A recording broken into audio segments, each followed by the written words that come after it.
Labadiena. Labą dieną. Robertas Karvauskas, nepriklausomas pastatų šiltinimo ir šilumos išsaugojimo pastatuose ekspertas konsultantas. Dirbu su portalu Ekspertai LT ir matau paklausimą, jūsų telefonas čia duotas. Ar šiltinate medinius apmūrytus namus, kurių tarpas yra užpiltas spaliais? Čia jūsų paklausimas, taip? Taip, taip, Taip. Tai dabar sakykit, su jumis čia kalbėti reikia, ar kažkas tai kitas tvarko tuos reikalus? tai aš tvarkau. Su jumis, labai gerai. Tai mano vardas Robertas, kaip į jūs kreiptis. Loreta. Malonu, Loreta.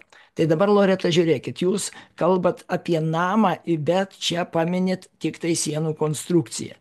Ir sakot, ar Taip, šiltinat namus, kada oro tarpai va, ten užpildyti. Iš tikrųjų, taip, šilumos išsaugojimo prasme, namas pirmiausiai prasideda nuo viršutinių konstrukcijų. Mes puikiai žinom, kad kada oras sušildom, jis tampa lengvesnis ir kyla į viršų ir pirmiausiai spaudžiasi į viršutinės konstrukcijas. Todėl namo šiltumas visą laiką prasideda nuo lubų. Tai dabar, Loreta, sakykit, kokia problema yra, dėl ko jūs ieškot sprendimo? Ką jūs norit pagerinti? Ar name yra greitas išsivėdinimas, atšalimas, taip, ar šitas dalykas yra, ne? Tai va taip. greičiausiai. Tai dabar supraskim taip, kad jeigu jūs paimsit ir tobulai sutvarkysit sienas, gali būti toks variantas, kad jums nepagerės nei per nago juodimą ekonomika namo. Todėl, kad jeigu didžioji dalis šilumos nuteka per viršų, tai yra spaudžiasi į lubas, ten randa plyšių plyšelių ir su visa šiluma šiltas oras pabėga.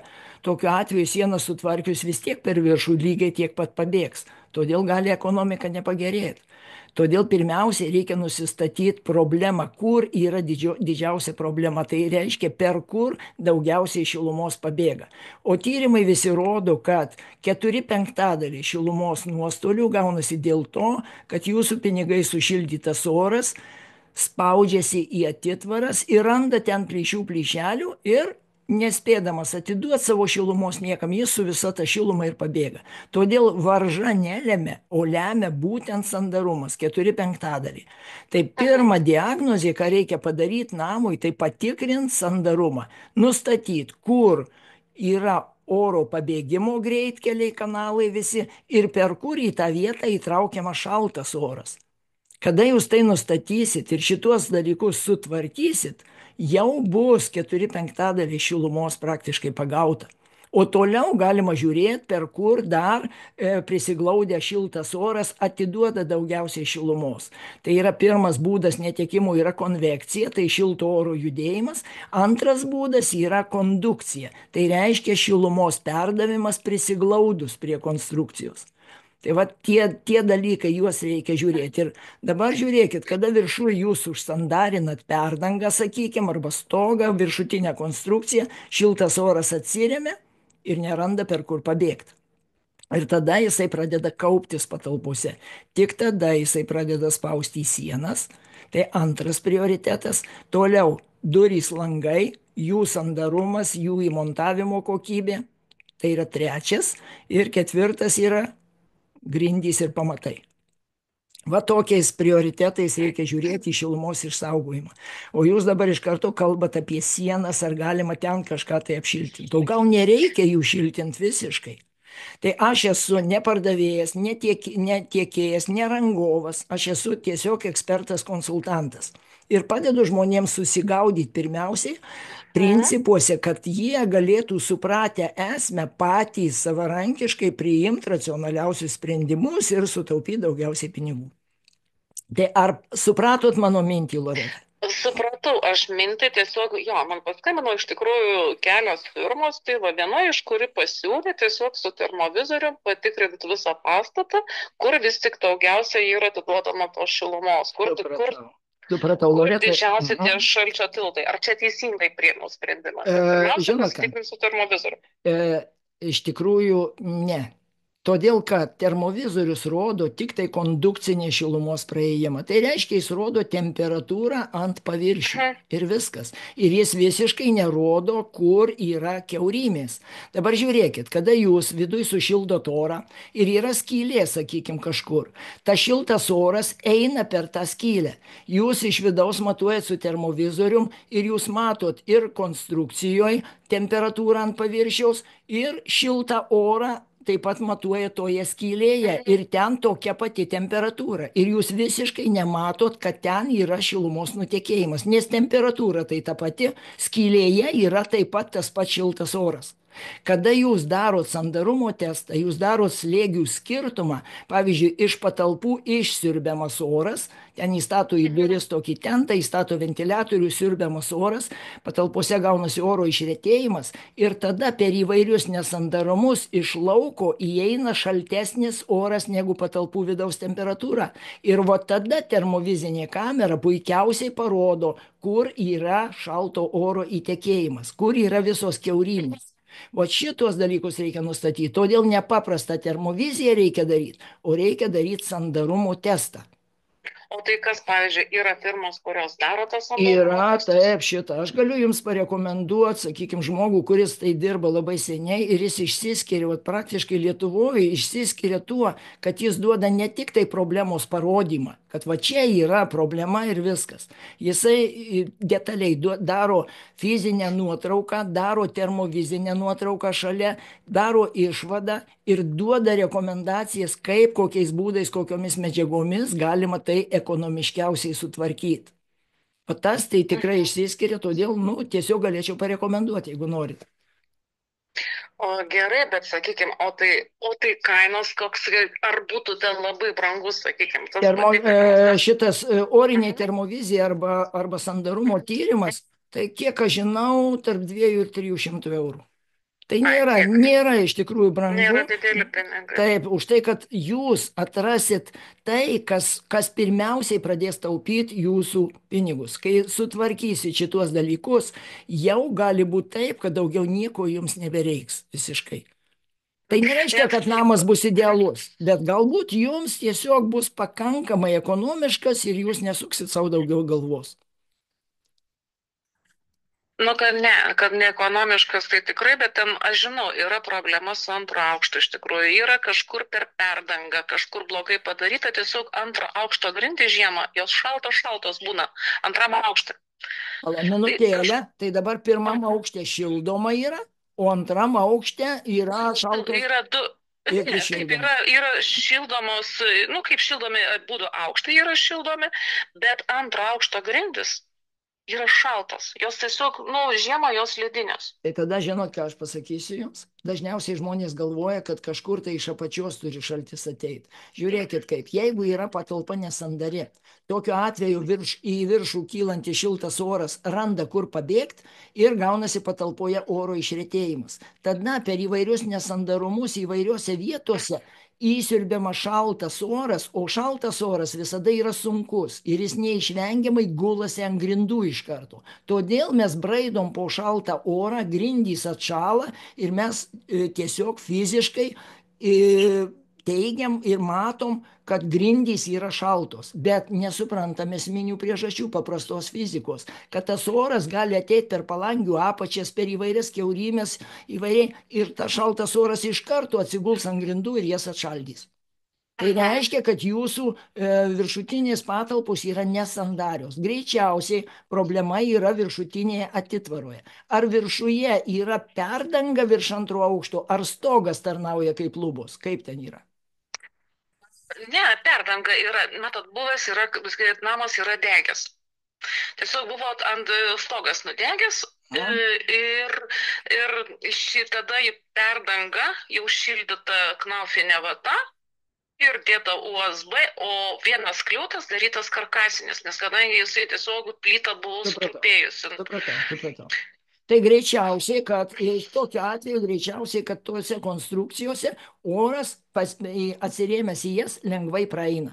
Tai jeigu jūs sako dėta vata, paprastai žmonės įsivaizduoja, kad vata yra pati šiltinimo medžiaga. Tai yra labai gili iliuzija. Nes pati vata kaip šiltinimo medžiaga iš principo negali tarnauti, nes ji yra kiaurai laidi orui, plus įgeria labai daug drėgmės.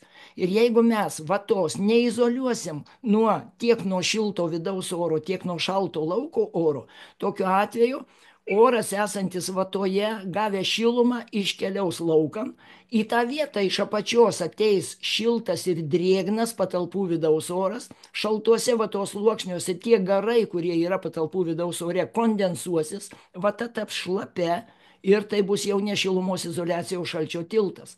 Net jeigu mes idealiai izoliuosim garą nuo apačios, tai šiltas oras prisiglaus prie tos garo izoliacijos ir savo šilumą kondukciniu būdu atidavinės orui esančiam vatoje. Oras esantis vatoje gavę šilumos, jisai iš karto retėja ir bėga.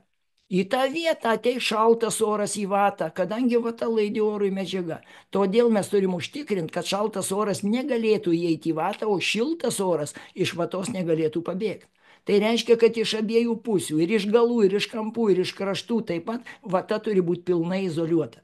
Realiai rinkoje, statyboje tai nepadaroma, todėl žmonės gyvena tokiuose labai menkuose rezultatuose nuo šiltinimo vata.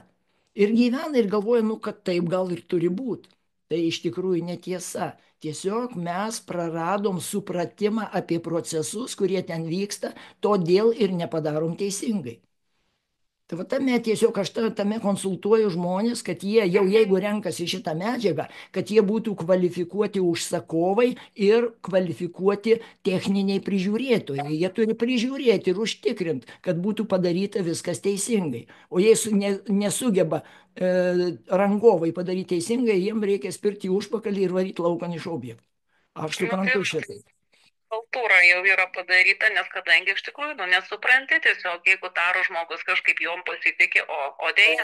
Va tas tradiciškai yra, kada žmonės nenori investuoti savo laiko ir savo dėmesio į supratimą tų procesų, tada jie renkasi pasitikėti tuo, ką kalba rangovai. O rangovai, juk jie nori parduoti, juk jie nesakys, kad aš darau čia taip truputėlį šiaip tiek kreivai, ten dar kažkaip viskas bus gerai, jie sako. O paskui po manęs nors ir tvanas. Tai tokio dalyko rinkoje iš tikrųjų yra. Tai kaip dabar padaryti, kad pilnai būtų sandaru viską, va čia apie tai jau reikia žiūrėti, kalbėti ir detaliau paanalizuoti visą šitą dalyką. Reikia žinoti, kas ten yra padaryta ten ir tada bus galima žiūrėti, kaip tą dalyką tvarkyti. Tai jeigu jūs darot sandarumo testą ir matot, kad ten tikrai išeina oras laukan, kad ten yra kiaura, visai, sakykime, kampuose sandūros ir taip toliau, tai ką tada išeitis viena, nuimt apdailinės medžiagas ir žiūrėti konkrečiai, kaip ten galima sutvarkyti. Suprantu, bet tai jau yra, žinokit, tikrai didžiulė investicija. Taip, suprantu, taip. Tai čia tada žmogui reikia apsispręsti, kas jam yra pigiau. Ar kentėti kas mėnesinius nuostolių šildymui, ar imtis vieną kartą ir susitvarkyti. Kiti žmonės pasirenka, sako, tiek to, aš jau prisijimu tuos nuostolius, žinau, kad mano namo išlaidos yra tokios, ir aš susitaikau su tuo, bet aš tikrai nedarysiu savo košmarų su remontais gyvenamosiose patalpose. Čia yra jo pasirinkimas. Tai čia jau kiekvienas žmogus sprendžia pats, kaip tai daryti. Ir tik tiek aš žinau lygiai taip pat apie tos spalius. Žinau, kad jie ten yra tikrai sukaitę ir ten tas tarpas iš viršaus tikrai yra tuščias. Tai klausimas, kiek ten buvo tų spalių ir iš tikrųjų reiktų padaryti tyrimą, kiek ten jų yra. Spaliai paprastai, jie turi antiseptinių savybių ir jie nepūva realiai. Todėl ten jie gali būti kažkiek, sakykime, padrėkę ir pakrytę, bet paprastai jie tada susispaudžia į tokią kietą masę ir jie gali būti suslūgę. Tai jeigu iš viršaus jūs ten nematot jų, tai nereiškia, kad jų ten visiškai nėra. Tiesiog reikia patyrinėti, ar jūsų namas iš išorės tinkuotas ar paprastos plytos. Matot, tas namas yra iš tikrųjų plytomis ir dar šiltintas 5 cm barokinė vata ir apkaltas plastiko lentutėm.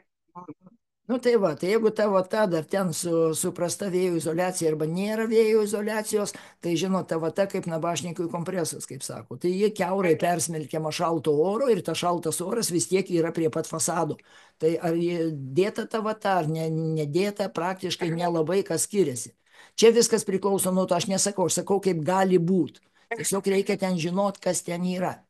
Tai pirmiausiai aš sakyčiau taip, galbūt su sienom gali būti, kad nieko ten didelės problemos nėra.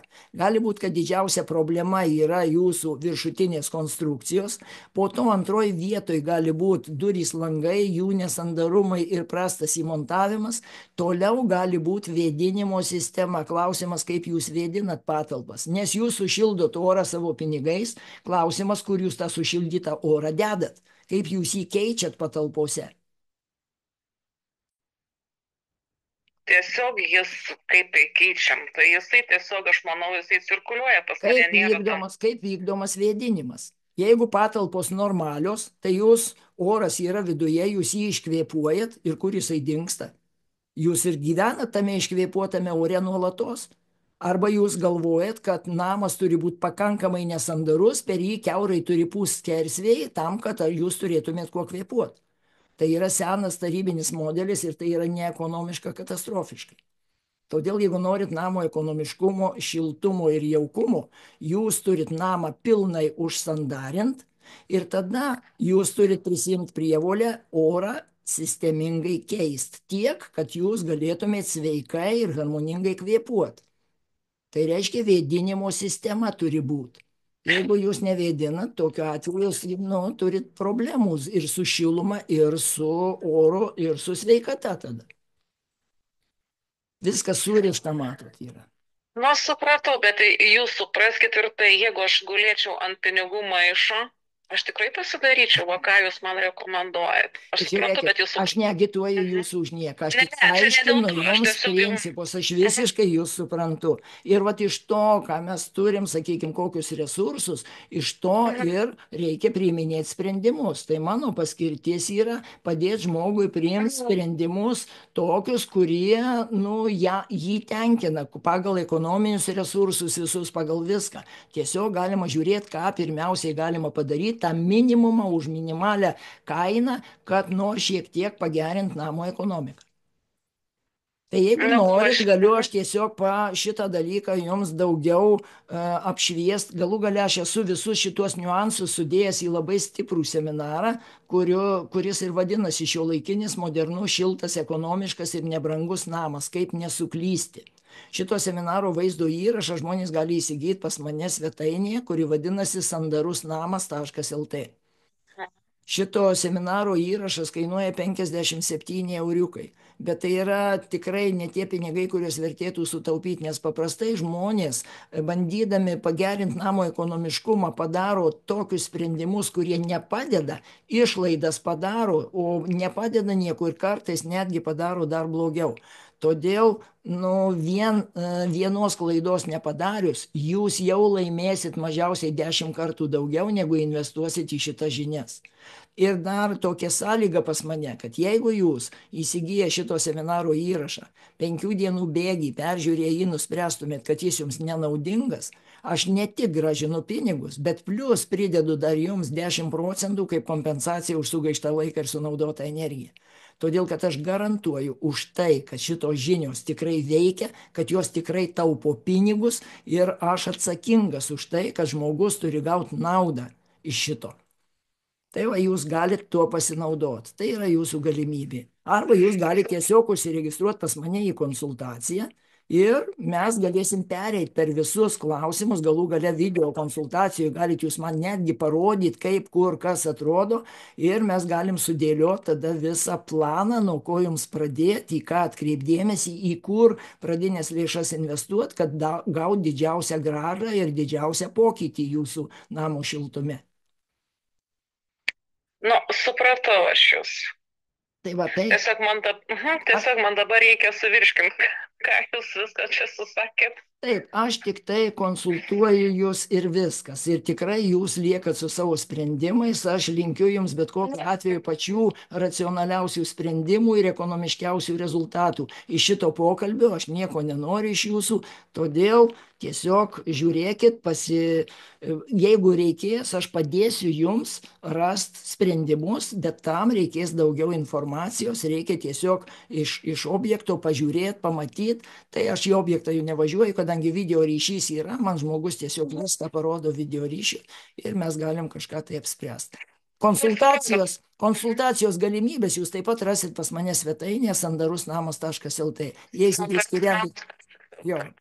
skyrelį konsultacijos ir ten yra užsiregistruot galimybė, užsiregistruosit ir mes sutarsim laiką ir susisieksim ir detaliai viską apspręsim. Konsultacijos kaina nėra didelė, valanda 70 euriukų, tai per pusvalandį mes galim išsiaiškinti praktiškai visus esminius klausimus. Jeigu jūs juos užsiduosit savo, susirašysit ir eisim konstruktyviai, tai daugiau pusvalandžio konsultacijos praktiškai ir nereikia. Tiesiog priimsim sprendimus, į kur pirmiausia jums investuoti, ką padaryti ir kokiu rezultatu tikėtis. Supratau, gerai, ačiū. Bet iš tikrųjų, ką aš jums parodysiu, gerai, kad ir tam video, sakykime, nes pas mane yra visur gipsas pirmam aukšte, šildomos grindys, o antram aukšte OSB plokštė tiesiog iškalta, bet ten nieko nesimato, iš tikrųjų. Aš puikiai suprantu, tiesiog tai, kaip jūs kelsit klausimus, kiek jūs man galėsit parodyti, tiek aš jums ir galėsiu atsakyti. Aišku, kad jau rimtesniai analizai reikia ryžtis tada lysti į namo konstrukcijų vidurį. Jau ten reikia kažką tai daryti, šurfus, išpjovimus, kažką žiūrėti, kas ten iš vis yra, kaip ten sudėta. Jeigu matom, kad ten yra kiaura viskas, tai tada supraskit, kad jūsų sandarumą bandė daryti tik tai apdaila. Kiek praeina pro apdailą šilto oro, tiek jisai kiaurai pabėga ir netgi jisai gali sudrėkinti šiltinimo medžiagas. Kadangi jeigu su oro, o visada mes kvėpuojam ir oro garų yra vandens garų ore yra daug, ir tie vandens garai eidami per vatą, arčiau vidaus sluoksnis šiltas, o jau su išorė besiribojantis sluoksnis yra visiškai šaltas. Ir kai tik tai garai papuola į šaltą terpę, jie iškart kondensuojasi. Reiškia, šiltinimo medžiaga tampa drėgna, dar drėgnesnė, galų gale šlapia ir viskas. Ir tai jau yra šalčio tiltas. Todėl tokie rezultatai ir būna dažnai, tai yra dažnai pasitaikantis dalykas, nes iš tarybinių laikų tikrai turim daug namų dar ir žmonės tada žiūri, kad jau nebeįmanoma gyventi ir sprendžia, ką daryti kažkaip.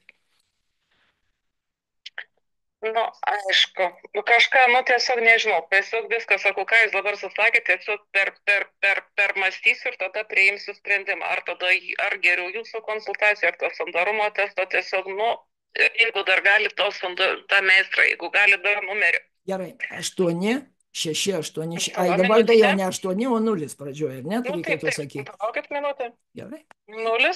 6, 8, 6, 7, 8, 0, 6, 0. Aišku. Vardas Egidijus. Egidijus. Va. Tai kreipkitės tikrai.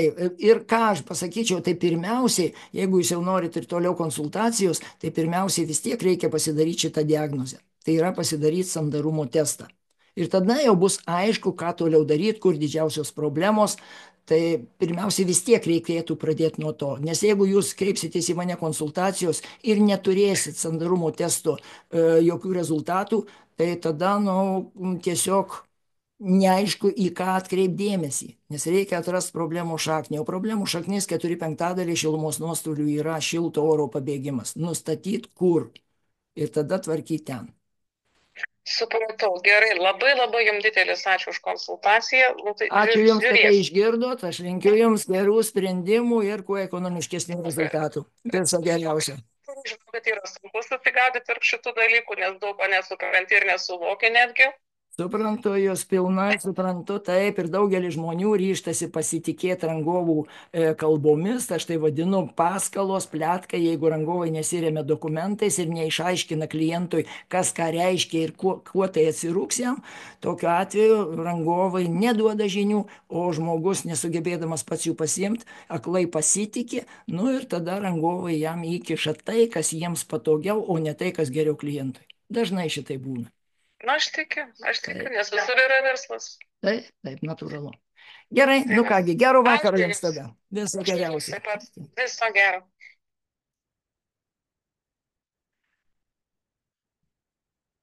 Nu kągi, brangiai, eilinis, tradicinis atvejis, kaip žmonės bando kažkaip tai gerinti savo namo ekonomiką ir tiesiog nežinodami esminių pagrindinių principų.